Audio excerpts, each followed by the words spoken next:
you were saying, concretizing to make the conversation concrete.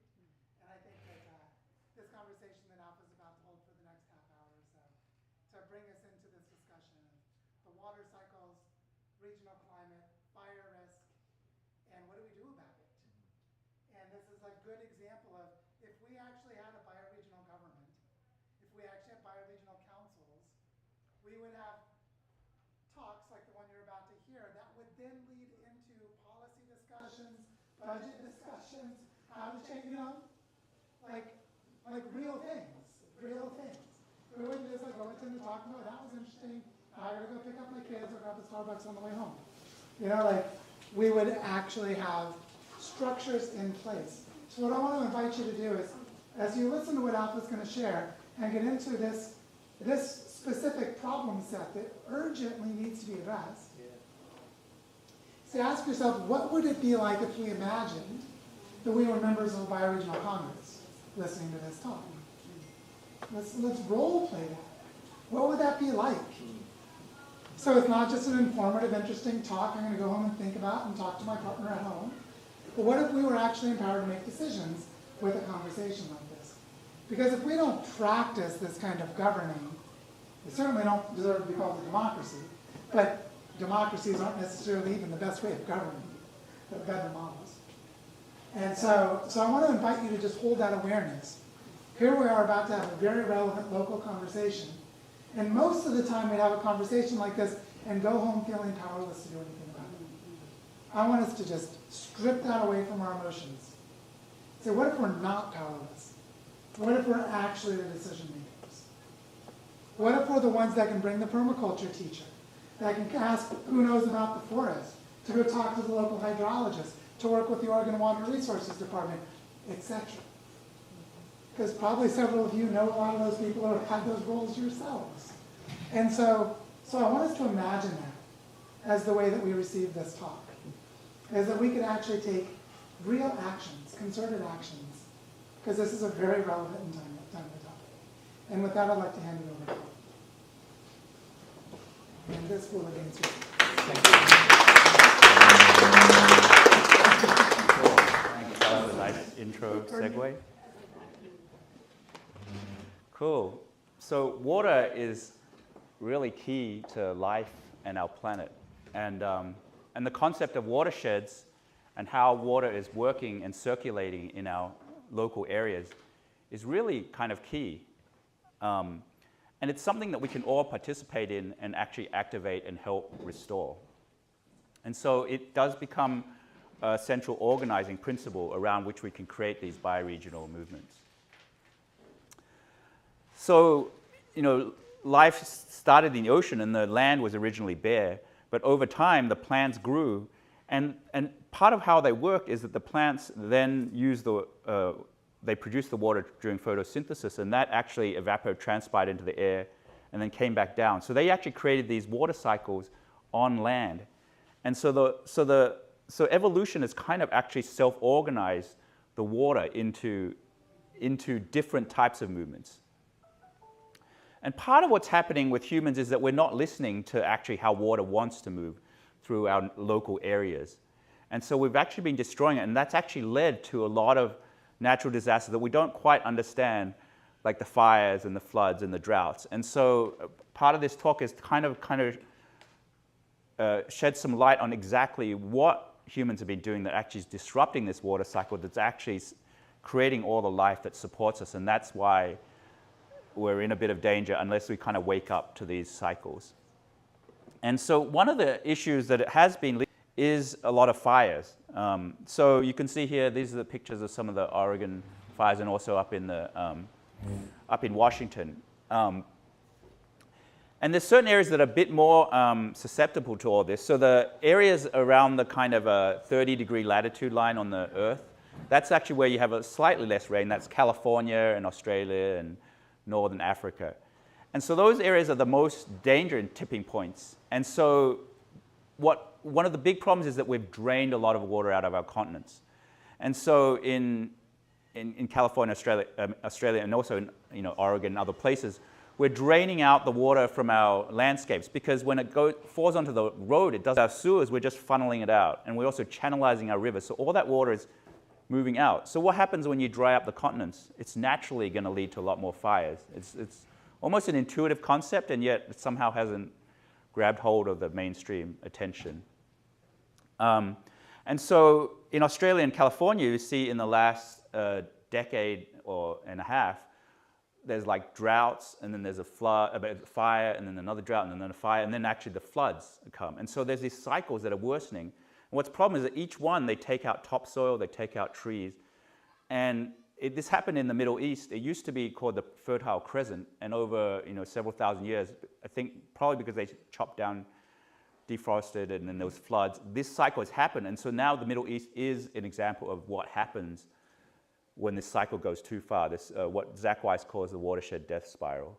And so it's starting to happen, unfortunately, in California and Australia, and this cycle. And Oregon is just above California, so up here we're starting to get the droughts and the fires, and it soon is going to move to the floods too. But this cycle is starting to happen here, and it's also, it's moving up to Washington and Canada. And so we're getting a bit of a chance to see what happens if we're not careful with our water system here in Oregon. A lot of similar things will happen as it's been happening in California.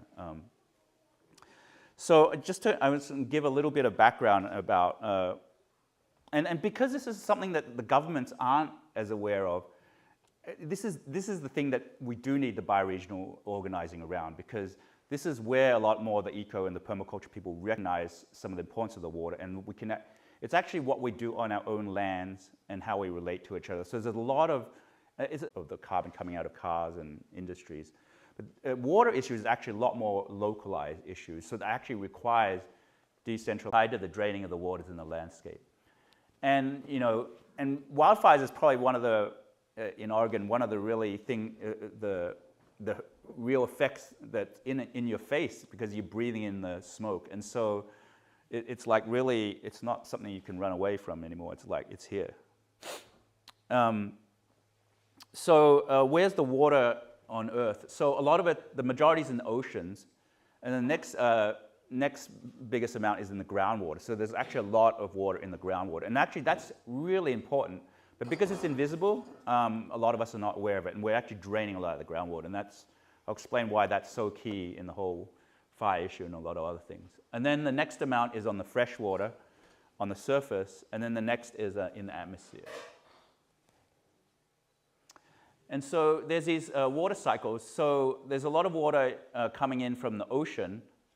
But actually you can see here that there's a lot of ocean evapotranspiration. It gets blown in. And a lot of people somehow think that most of our rain comes from this. But actually a really significant amount actually comes from the evapotranspiration. So it goes back up and then it comes back down. So there's actually a significant amount that's moving through this cycle as well as this cycle. And this cycle is like what I was saying, that as life evolved, this is what life on Earth created, this small water cycle, and helped create more and more rain. And so that rain then allowed for more growth, and then it was kind of this feedback cycle. But the problem is we're draining our continents, and so we're destroying this small water cycle, and it's creating a big problem. So here's another picture of it. So it's also called the short water cycle. So you can see those small water cycles and also the larger water cycle. And then there's also the ground, it goes down to the ground. And the trees actually play a big role in this. And so there's a variety of things they do. One of the things they do is actually they slow down the water as it comes in. And so that allows the water molecules to find each other and create rain. And this is what the guy who wrote One Straw Revolution, Fukuoka, said, "It was in an American desert that I suddenly realized that rain does not fall from the heavens, it comes up from the ground." What he was saying, that we really have to look at what we're doing on the ground, because that evapotranspiration is actually what's helping create the rain. Milan, a climate scientist in Spain, he was asked by someone in the I think the European Union the UN to look into what was happening. Why was Spain losing its rain over the decades? And he found that what was happening was that they were paving it, so it was losing its rain. And so someone listened to these talk in the 1990s in California, and he says, well, if we're not careful in California, we're kind of destroying, we're paving over the land, we're destroying forests. There's not going to be enough evapotranspiration in that small water cycle. We're going to have wildfires in 20 years. And lo and behold, that did start happening in California. Because we kind of were draining the water out and we're stopping this small water cycle, it was creating more and more drought conditions in California, which then led to more fires.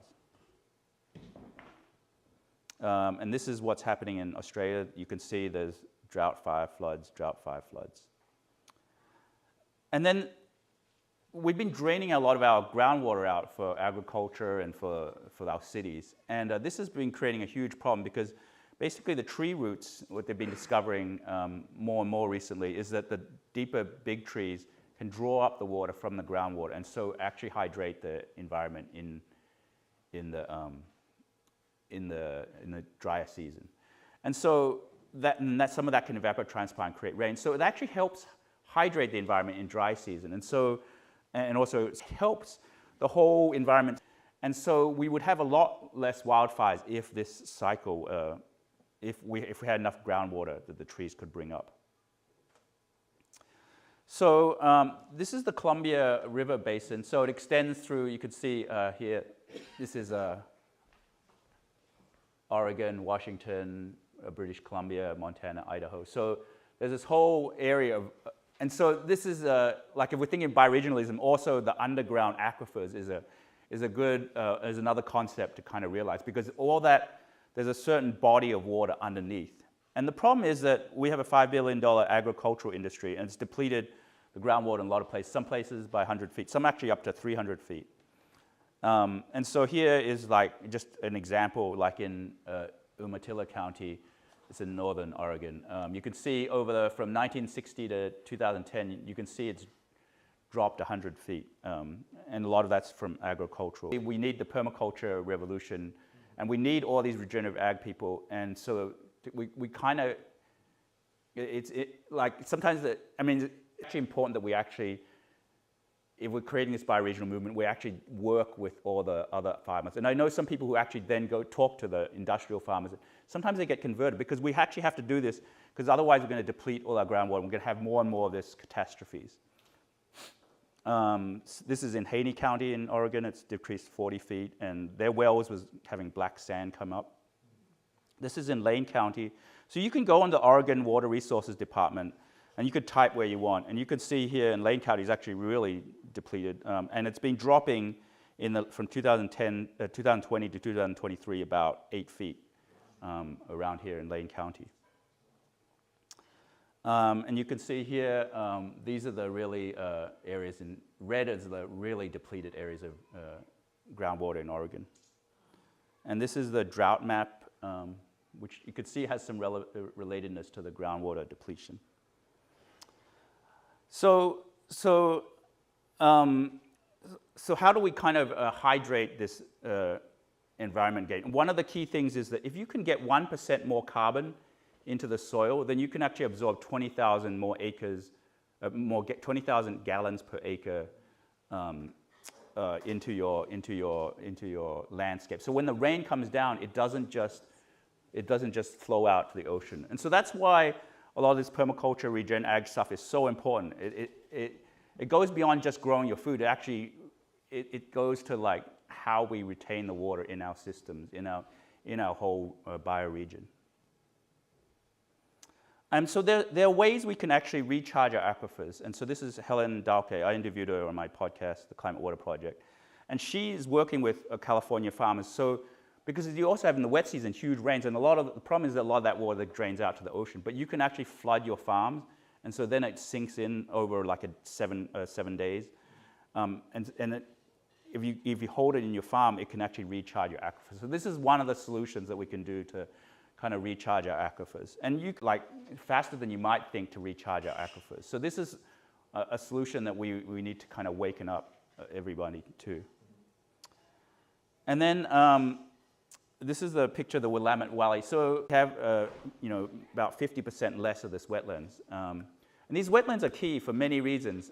They actually, when they flood, they actually fill the aquifers. But they create more humid air, and so it actually blows inland. And so part of the reason we have fires is because the air gets dry and dry. And so we actually need these wetlands.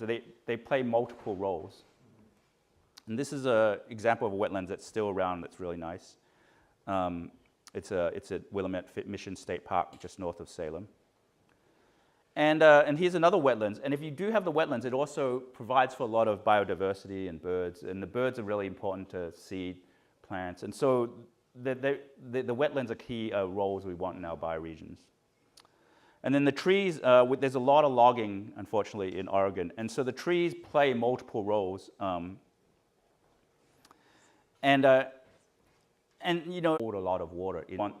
But it's not always you want to thin, because sometimes they actually hold more moisture. And so they play a key role. And also they generate rain.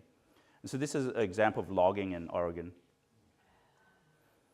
And so the trees play multiple roles. They slow the wind with friction. They release microorganisms that help seed rain. They slow water, so then there's more water to evapotranspire, and they hold humidity. And so they place so the trees are playing a huge role in the water thing. And because we've kind of made them to be kind of the enemy in the whole wildfire thing, we're actually chopping down a lot more trees than we need to. And so we actually have to create a movement around hydrating the landscape. Because the more water we can get going, then the trees actually hold, then actually even better, because they hold even more of that water. And so it then becomes a positive feedback loop. And so the whole wildfire paradigm, if you talk to fire departments and the government, is focused so much on fuel reduction, but there's not very much focus on hydration. But that's the key thing. Like, that's the key principle. And that's why I think, you know, the bioregional, this is one of the things the bioregional movement can really help us with. So to lessen wildfires, we want to increase wetlands, increase groundwater, increase trees, restore soil, permaculture regen, restore biodiversity. And this will help the land absorb more rain, less drains out. It helps increase rain, increase soil moisture, creates more humid, less fast winds. And we also undam the rivers, and we want to depave our roads. In Oregon, you know, the wildfires in 2018 cost $500 million. And, you know, there's actually $600 million worth of land for sale in Eastern Oregon. So how we proportion that money, I mean, we could be spending a lot more money to restore the land. And that actually has an economic rationale for doing that. There's a capitalist reason for buying up land and restoring it. And this is my newsletter and podcast if anyone's interested. climatewaterproject.substack.com and Instagram, Climate Water Project. Thank you. Maybe take a question or two. Could you say more about the dams? Like, one, you look at it, well, they hold the water there. Yeah. But so you say more about why taking out dams is helpful. Yeah, so one of the reasons is salmon can swim up, and salmon actually then get eaten by bears, and those nutrients go to feed trees. And so it actually builds the trees, which then... But don't the rivers just take all the water out to the ocean, and if you dam it, then it stays in the area? Well, what happens in the wet season, it actually overflows the bank. So that actually should be a natural part of the cycle. But with the dams, it doesn't, and it overflows into the wetlands and creates wetlands. And the wetlands then create aquifers and refills the aquifers. So it also takes that whole refilling the aquifers out of the question. So we actually should be using the aquifers as our storage of water rather than dams. Yeah. So those are kind of, yes. Yeah, so you want, you want these decentralized slowing, so you actually want the slowing water, because the beavers are actually a huge part of actually, so they're not capturing all the water in the sediment, they're actually allowing the water to overflow into the banks and then creating more life. And so that's why the beaver dams are very useful. And that's actually one of the key things we can do, is bring back the beaver. Yeah.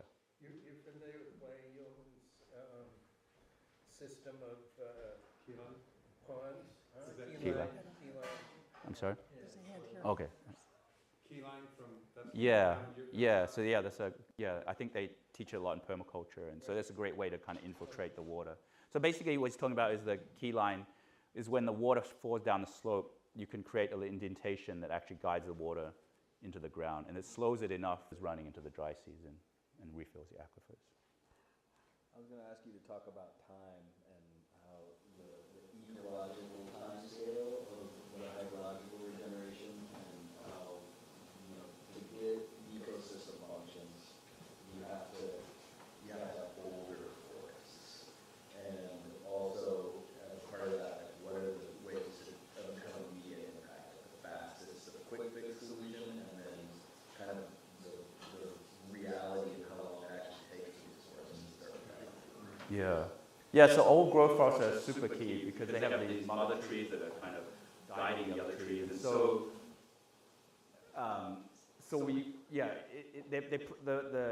the older, wiser trees play a much more bigger role in the whole ecosystem, and they kind of know how to coordinate the ecosystem. And so there's important roles.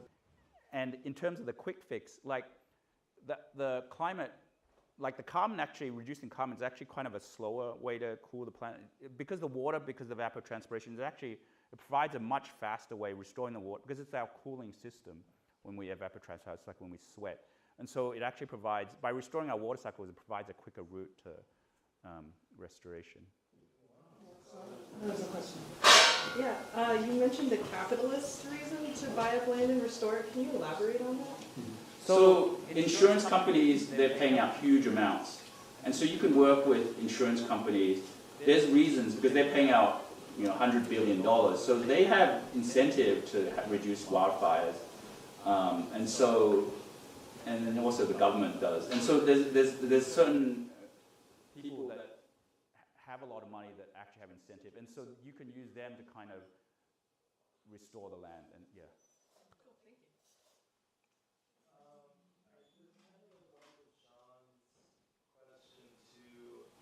There's two pieces that maybe touch on a little bit, but about, so the evapotranspiration enhancing rainfall patterns, and then about that going towards mountains and creating glaciers.